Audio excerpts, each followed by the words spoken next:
नमस्कार विद्यार्थियों। आज ये अध्याय पढ़ने से पहले मैं आपको एक ज़रूरी इन्फॉर्मेशन सूचना देना चाहता हूँ। जैसा कि आप जानते हैं, आप बोर्ड क्लास में हैं और आपको एग्ज़ाम के प्रति सचेत होना चाहिए।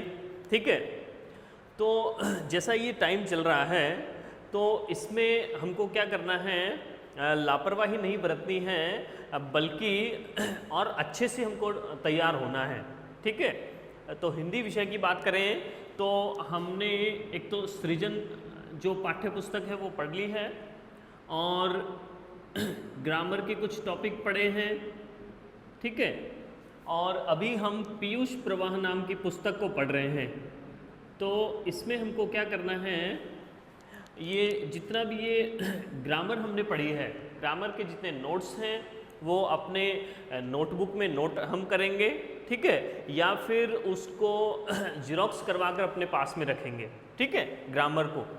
उसके बाद में ये जो सृजन है, सृजन में जो काव्य खंड है, काव्य खंड जो है उसको हमको क्या करना है, उसका भावार्थ लिखना है। जितने भी कविता वाले चैप्टर हैं उनमें हमको कविता का भावार्थ सबका लिखना है। ठीक है, और जितने गद्य खंड हैं, गद्य खंड के जितने चैप्टर हैं उनको टाइम निकालकर उन चैप्टर की, पूरे चैप्टर की रीडिंग करनी है हमको। ठीक है, सृजन के गद्य भाग की और पीयूष प्रवाह के जितने भी चैप्टर हैं इसमें भी हमको क्या करना है, ये इसमें तो गद्य भाग ही है, इसमें सारे जितने भी चैप्टर हैं उनकी हमको रीडिंग कर लेनी है।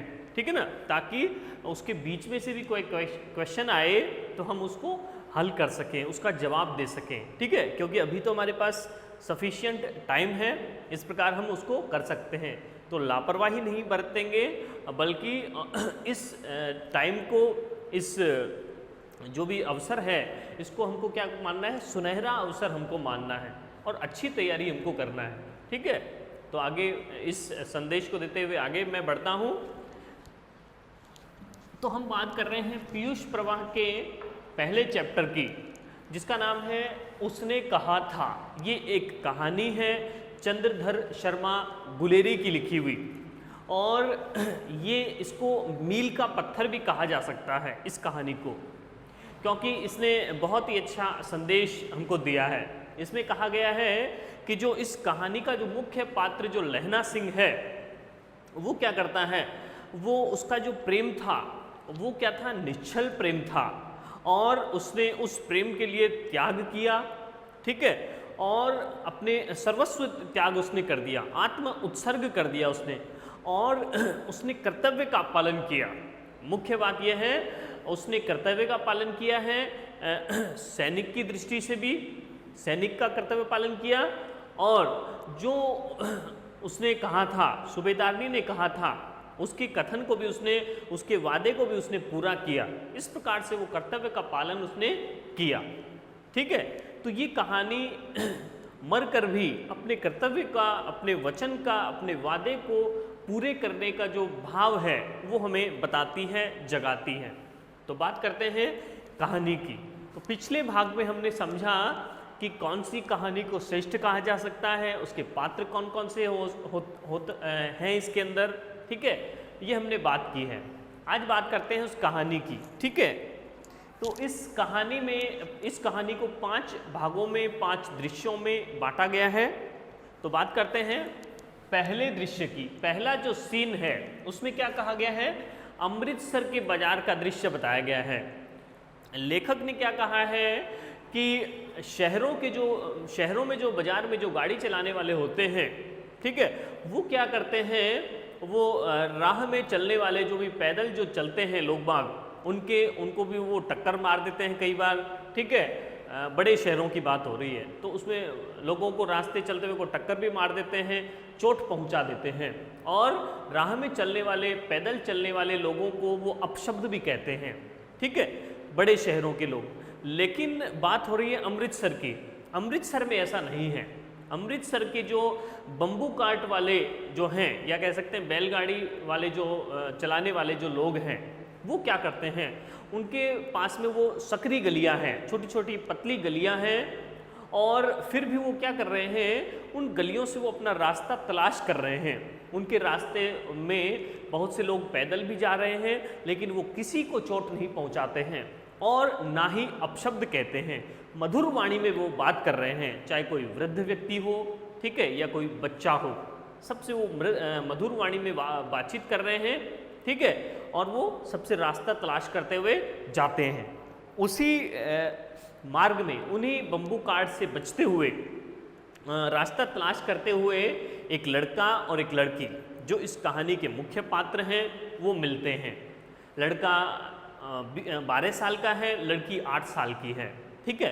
तो वो दोनों एक दुकान पर मिलते हैं। वो यहाँ अमृतसर में दोनों अपने मामा जी के घर आए हैं। लड़का भी अपने मामा जी के घर आया है, लड़की अपने मामा जी के घर आई है, ठीक है। वो उनके वेशभूषा से ऐसा लगता है कि जैसे वो एक सिख परिवार से संबंध रखते हैं, सिख धर्म के हैं वो, ठीक है। तो वहाँ पर कुछ दुकान पे वो लेने आए हैं, तो दुकानदार किसी और ग्राहक में बिजी है। इतने समय में वो लड़का और लड़की एक दूसरे से बातचीत करते हैं, वार्तालाप करते हैं, ठीक है। और उन दोनों को एक दूसरे से बात करना अच्छा लगने लगता है, ठीक है। बातचीत में वो लड़का पूछ लेता है कि क्या तुम्हारी वो सगाई हो गई है क्या, कुड़माई हो गई है क्या, ठीक है। और जो लड़की है वो धत कहकर चली जाती है।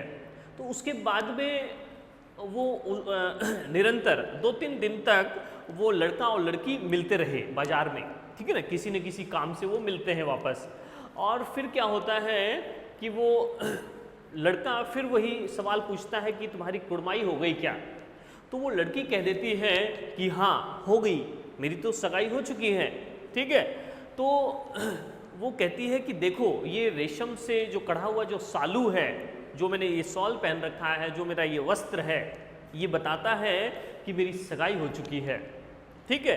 तो वो इस उत्तर से वो क्या करता है, वो लड़का है वो निराश हो जाता है, परेशान हो जाता है। मनोवैज्ञानिक उस पर दबाव पड़ता है कि ऐसा नहीं होना चाहिए था, ये तो गलत हुआ है, ठीक है ना। और वो परेशान होकर अपने घर पहुंचता है। तो ये पहले दृश्य की बात यहाँ लेखक ने की है। यहाँ पर बताया गया है कि अमृतसर के बाजार का वर्णन वहाँ किया गया है कि बम्बू कार्ट वाले जो थे उनकी मधुर वाणी में वो लोगों से बात करते हैं, सभ्य भाषा में बात करते हैं। दूसरी बात है कि वहाँ एक कहानी का मुख्य पात्र जो सिख लड़का है और वो लड़की दोनों मिलते हैं, उन दोनों के बीच में लगाव उत्पन्न हो जाता है, ठीक है, प्रेम उत्पन्न हो जाता है, ठीक है। तो ये हमने बात की उनके वार्तालाप की।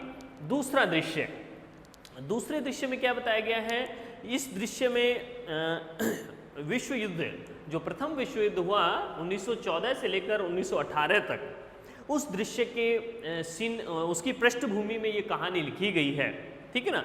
तो वहाँ युद्ध का सीन क्रिएट किया गया है, युद्ध का सीन बताया गया है, ठीक है ना, कि जो भारत की जो सेना है वो ब्रिटिश सेना की ओर से लड़ रही है, क्योंकि भारत उस समय अंग्रेजों का गुलाम था और भारतीय सेना वो अंग्रेजों के लिए युद्ध लड़ रही है, ठीक है ना। तो वहाँ पर जो सिख जो रेजिमेंट थी उसमें जो लहना सिंह है वो वहाँ पर जमादार था, एक सैनिक था, ठीक है, वो भी वहाँ तैनात था। तो वो जो टुकड़ी है, वो सिख रेजिमेंट की जो टुकड़ी है, वो एक खंदक में या खाई में या गुफा में छुपे हुए हैं, वो सभी सैनिक। और उस खंदक में किस प्रकार का माहौल है ये बताया लेखक ने, कि खंदक में सैनिकों के मध्य किस प्रकार से वार्तालाप होता है ये बताया गया है। तो कहा है वो सब एक दूसरे से बातें कर रहे हैं और लहना सिंह कह रहा है अपने सूबेदार से, सूबेदार कौन है, हजारा सिंह है, उनसे कह रहा है कि कितने दिन हो गए यहाँ, ना तो हमको युद्ध आगे करने का आदेश मिल रहा है, ना आगे बढ़ने का कुछ आदेश मिल रहा है, या हम उनसे जर्मन सैनिकों से मुकाबला करें, लड़ाई करें, कुछ आक्रमण करें, कोई ऐसा आदेश नहीं मिल रहा। यहाँ पड़े हुए कितने दिन हो गए हैं, इस खंदक में, इस खाई में पड़े हुए, और यहाँ इतनी सर्दी पड़ रही है, ठीक है ना, और कितना ठंडा माहौल यहाँ पर हमको झेलना पड़ रहा है, और कितने दिन ऐसा करेंगे हम, ठीक है ना। तो लहना जो उसका सूबेदार हजारा सिंह है वो कहता है कि कुछ ही दिनों की बात और है, 2-3 दिन की बात और है, फिर उसके बाद में यहाँ से हमको रिलीफ मिल जाएगा, ठीक है ना, और कुछ सैनिक यहाँ से आ जाए, यहाँ पे आ जाएंगे, फिर हमको कुछ रिलीफ मिलेगा। और ये तुम जो कह रहे हो कि हमें आक्रमण करने का आदेश मिलना चाहिए, ना तो हम आक्रमण कर रहे हैं ना कुछ कर रहे हैं, यहाँ पड़े रहने से क्या मतलब है। तो वो सूबेदार जी कहते हैं कि ये जो आक्रमण करने का, युद्ध करने का जो आदेश है, ये बड़ा आदेश है, बड़े लेवल के जो अधिकारी हैं वो तय करते हैं कि सेना को आगे बढ़ना है कि पीछे हटाना है, ठीक है ना। ये कोई मजाक की, कोई हंसी खेल की बात नहीं है कि हाँ आदेश दे दिया कि हाँ लड़ाई करो, मार दो, ऐसा कुछ नहीं होगा, ठीक है ना। तो वो सोच समझ कर दिया जाएगा, ठीक है ना। तो वो सब एक दूसरे से बातें करते हैं और उसी खंदक में, उसी रेजिमेंट में एक विदूषक भी है, यानी मस्खरा है, हंसी मजाक करने वाला है, मजाकिया है, कॉमेडियन है। उसका नाम क्या है? वो उसका नाम वजीरा सिंह है। वो क्या करता है, वो अपनी बातों से लोगों का, अपने सैनिकों का टाइम पास करता है, हंसी मजाक करता है, ठीक है ना। तो वो उस खंदक में, उस खाई में जब वर्षा का पानी जब इकट्ठा होता है तो वो उस पानी को बाहर निकालता है, ठीक है ना, बाहर फेंकता रहता है और कहता है कि मैं क्या कर रहा हूँ, मैं एक पाधा हूँ या पुजारी हूँ, पुरोहित हूँ, ठीक है, और मैं क्या कर रहा हूँ, इस पानी से जर्मन के बादशाह का मैं तर्पण कर रहा हूँ। तर्पण का मतलब मृत्यु के, उसकी मान लीजिए उसकी मृत्यु हो गई है जर्मन से बादशाह की, और मैं उसका क्या कर रहा हूँ, मृत्यु के बाद उसको मोक्ष दिलाने की कोशिश में कर रहा हूँ। अर्थात मेरी नज़रों में वो मर चुका है, ठीक है ना, जर्मन का बादशाह, ठीक है, वास्तव में तो नहीं मरा है लेकिन मेरी नज़र में वो मर चुका है, ठीक है ना। तो इस प्रकार से वो बातें कर रहे हैं जितने भी वहाँ सैनिक हैं। और उस खंदक में, उस खाई में सूबेदार हजारा सिंह का एक पुत्र भी है, बोधा सिंह है, जो कि बीमार हो गया है, थोड़ा कमज़ोर है, ठीक है ना। तो वो परेशान है वहाँ पर, ठीक है। तो लहना सिंह वहाँ कहता है कि बिना फेरे घोड़ा बिगड़ता है और बिना लड़े सिपाही, ठीक है, ये लहना सिंह ने कहा है। क्यों कहा है कि ये जो घोड़ा है, घोड़े का काम क्या है, एक ही एक जगह है, अगर उसको खड़ा रखोगे तो वो परेशान हो जाएगा, ठीक है ना, वो बेकार हो जाएगा। उसका कर्म क्या है, उसका स्वभाव क्या है, उसका निरंतर कर्म करते रहना। अगर वो एक्सरसाइज उसकी नहीं होगी तो बेकार हो जाएगा। जैसे कोई भी मशीनरी है, मशीनरी को रेगुलर उसको काम में नहीं लाया जाएगा तो उसमें जंग लग जाएगा, कोई काम नहीं देगी वो, ठीक है। तो वो कहता है लहना सिंह कि जिस प्रकार बिना फेरे घोड़ा बिगड़ जाता है और बिना लड़े सिपाही भी बिगड़ जाता है, ठीक है। अगर सिपाही का कर्म क्या है, निरंतर उसको एक्सरसाइज करवाना, अगर युद्ध नहीं भी चल रहा है तो भी उससे क्या करवाई जाएगी, डेली उसको जल्दी उठाया जाएगा और उसको हार्ड, उसको मेहनत करवाई जाएगी, एक्सरसाइज उसको करवाई जाएगी, ताकि वो क्या करे, युद्ध में कुछ उसको नेगेटिव, उसको परफॉर्मेंस उसकी ना रहे, ठीक है ना। तो वो कहता है कि हम यहाँ इतने दिन से पड़े हुए हैं, हमको आगे बढ़ने का भी आदेश नहीं दिया जा रहा है, ठीक है ना। तो इसलिए वो कहता है कि जिस प्रकार बिना फिरे घोड़ा बिगड़ता है और हम भी बिना लड़े इस प्रकार बेकार जा रहे हैं, हमारी ऊर्जा बेकार जा रही है। कौन कहता है? लहना सिंह। तो इस प्रकार से ये युद्ध के एक सीन का दृश्य दिया गया है। फिर है तीसरा दृश्य, और तीसरा दृश्य में क्या होता है कि बताया गया है कि वो जो सैनिक हैं वो बारी बारी से पहरा वहाँ देते हैं कि बाहर से कोई दुश्मन हमारे ऊपर अटैक ना कर दे। तो वहाँ पर उस समय लहना सिंह की बारी आती है, तो लहना सिंह वहाँ पहरा दे रहा है, बाहर खड़ा हुआ है पहरे पर, और सब लोग वहाँ रेस्ट कर रहे हैं, आराम कर रहे हैं। तो उसी समय वहाँ पर एक लेफ्टिनेंट साहब आ जाते हैं। लेफ्टिनेंट साहब का मतलब लेफ्टिनेंट, ठीक है, लेकिन वो वास्तव में लेफ्टिनेंट साहब नहीं होते हैं, वो कोई फर्जी लेफ्टिनेंट साहब आ जाते हैं जिसकी खबर भारतीय सैनिकों को नहीं थी। वो क्या समझते हैं? वो समझते हैं कि ये वास्तव में हमारे लेफ्टिनेंट साहब ही हैं। और जब वो लेफ्टिनेंट साहब आते हैं तो सबको आदेश देते हैं कि मैं लेफ्टिनेंट साहब हूँ और आप ये जो यहाँ के जो लोग हैं वहाँ पर 70 लोग थे लगभग, और वो कहता है कि बहुत ज़्यादा संख्या में यहाँ से जो लोग हैं वो थोड़ा आगे जाएंगे, मैं आदेश दे रहा हूँ, और आगे जाकर वहाँ मुकाबला करेंगे। मुझे खबर मिली है कि आगे कुछ जर्मन सैनिक हैं, उनसे तुमको मुकाबला करना है। तो वो लेफ्टिनेंट साहब क्या करते हैं, सबको आदेश दे देते हैं कि यहाँ बहुत से जो सैनिक हैं वो आगे जाएंगे। ठीक है, तो इस प्रकार से वो सब तैयार हो जाते हैं, और जो बोधा सिंह है सूबेदार का जो बेटा है वो भी जाने के लिए कहता है कि मैं भी जाऊंगा, लेकिन लहना सिंह उसको रोक लेता है। क्यों रोक लेता है? क्योंकि वो बीमार था, उसको सर्दी लग रही थी, ठीक है, तेज बुखार उसको हो रहा था, ठीक है, तो उसको वो रोक लेता है, उसकी वो सुरक्षा करता है। कौन? लहना सिंह सुरक्षा करता है बोधा सिंह की, और उसको अपने कपड़े भी उसको दे देता है, उसको ऊनी जर्किन भी दे देता है, उसको 2-3 कंबल भी उठा देता है, ओवरकोट भी उसको दे देता है, ठीक है ना। और खुद जो लहना सिंह है वो क्या करता है, केवल अपने एक पतले से कुर्ते में वो रहता है। सर्दी तो है वहाँ पर, लेकिन वो खुद की परवाह नहीं करता है, वो बोधा सिंह की परवाह करता है, सूबेदार के बेटे की परवाह वो करता है, उसकी वो जान बचाता है एक तरीके से, ठीक है ना। तो वहाँ पर क्या होता है, वो फर्जी लेफ्टिनेंट साहब आ जाते हैं और उनको आदेश दे देते हैं, तो वो सभी लोग चले जाते हैं बाहर, दूर कहीं चले जाते हैं, ठीक है। उसके बाद बताया गया चौथा दृश्य। चौथे दृश्य में क्या है कि लहना सिंह की बुद्धिमत्ता के बारे में कहा गया है। क्या कहा गया है कि जो लहना सिंह था वो क्या करता है, वो लेफ्टिनेंट साहब के ऊपर उसको शक हो जाता है कि ये अपने लेफ्टिनेंट साहब तो नहीं है, ठीक है। क्यों नहीं है? क्योंकि उस आग के अंदर, इस सिगड़ी की रोशनी के अंदर वो क्या करता है, उसका चेहरा देख लेता है कि ये लेफ्टिनेंट साहब तो नहीं है, ये कोई जरूर जर्मन सैनिक है, ये हमारा शत्रु सैनिक है जो हमारी ओर घुस आया है वेश बदलकर, ठीक है ना। तो उसको शक हो जाता है और वो उसको जानने की कोशिश करता है, कंफर्म करने की कोशिश करता है। तो वो क्या करता है कि उसको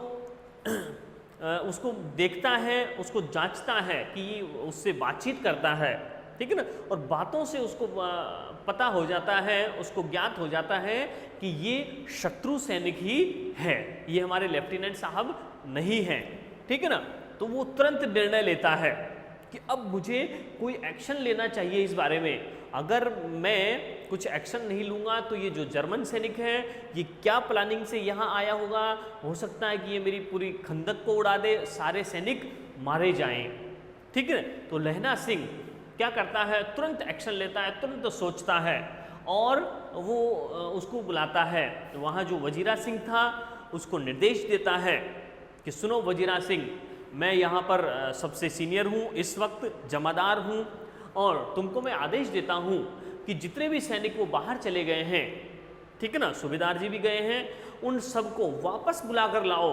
अगर नहीं बुलाकर लाओगे तो क्या हो जाएगा, यहाँ पर बहुत बुरा हो सकता है हमारे साथ, हो सकता है एक भी ना बचे, ठीक है। ये अकेला आया है, इसके पीछे कोई न कोई शत्रुओं की शायद टुकड़ी आ रही होगी, ठीक है ना।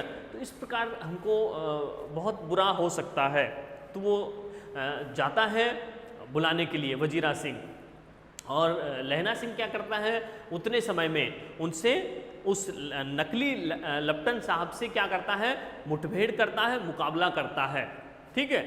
और उनसे वो उसके मारता है, तो लेफ्टिनेंट साहब घायल हो जाते हैं, और लेफ्टिनेंट साहब वापस उसको गोली मारता है तो उसकी लग जाती है, उसको चोट लगती है, उसको खून भी निकलने लगता है, ठीक है ना।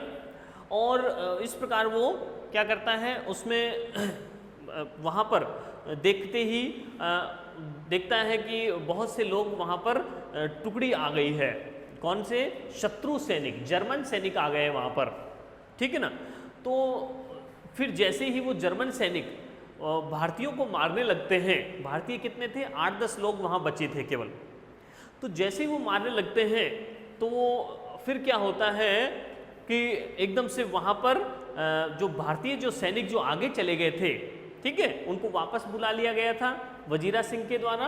तो फिर वो वजीरा सिंह और बहुत सारे सैनिक आकर के उनको घेर लेते हैं। किसको घेर लेते हैं? जर्मन सैनिकों को। जर्मन सैनिक बीच में थे और इधर भी भारतीय सैनिक हैं और इधर भी भारतीय सैनिक हैं। तो वो जर्मन सैनिक दोनों तरफ से घिर जाते हैं और दोनों तरफ से उन जर्मन सैनिकों पर, शत्रु सैनिकों पर हमला होता है और वो मारे जाते हैं। ठीक है ना, भारतीय भी कुछ सैनिक मारे जाते हैं वहाँ पर और लगभग 65 के लोग 63 के लगभग जो लोग हैं वो शत्रु सैनिक भी मारे जाते हैं। ठीक है ना, तो इस प्रकार से लहना सिंह की बुद्धि के कारण, बुद्धिमत्ता के कारण, उसके त्वरित निर्णय के कारण क्या होता है, इतने लोगों की जान बच जाती है, लेकिन वो खुद घायल हो जाता है।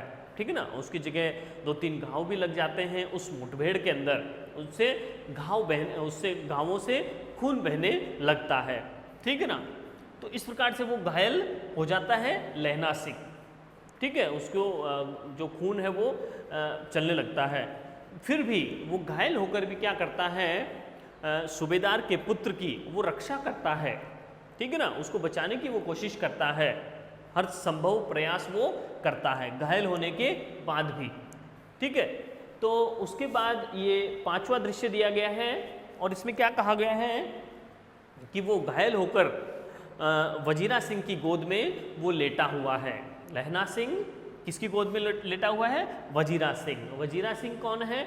विदूषक है, मजाकिया है वो। ठीक है, उसकी गोद में लहना सिंह लेटा हुआ है और वहाँ से जो भी लोग, बाकी के जो लोग थे, बाकी के जो सैनिक बचे थे जिंदा, वो उनको हॉस्पिटल में भर्ती करवा दिया जाता है, जो भी घायल हो चुके हैं, और बाकी को वहाँ से ले जाया जाता है, सुरक्षित ले जाया जाता है दूसरी जगह। वहाँ केवल ये कुछ लोग बचते हैं, लहना सिंह बचता है और वजीरा सिंह।